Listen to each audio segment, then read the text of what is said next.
রসুল আমগো মতো একজন মানুষ, কাফেররা বুঝতে পারছে নবী একজন মানুষ, আমাদের যুগের বর্তমান আশিকের রাসূলরা বুঝতে পারে না উনি যে একজন মানুষ।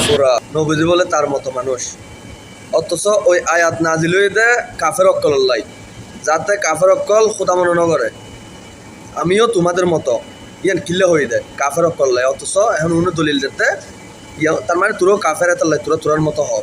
কাফের ব্যতীত কেউ নহব দে নবীজি আনার মতো মানুষ। নবীজি আনার মতো মানুষ নবীজির সুরত তিনজন, একখান সুরত মালাইকা, একখান সুরত হাক্কি, একখান সুরত বশরি, একখান আল্লাহ সুরত, একখান ফেরেস্তা সুরত, একখান মানুষের সুরত। তো স্বাভাবিক মানুষের সুরত অবশ্যই রসুল পাক করে কি আল্লাহ এভাবে বানাইয়ে, কিন্তু রসুল পাক হইতে নূর।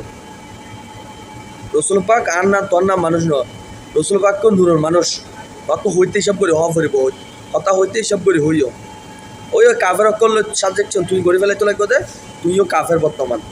কাফের নইলে হনদিন কেউ হনদিন নহব আর মতো মানুষ। হতা হইতে সাবধান হইও, বুঝছো না? হতা হইতে সাবধান হইও। ওনারা ভিডিও বেশি বেশি শেয়ার করে দেন।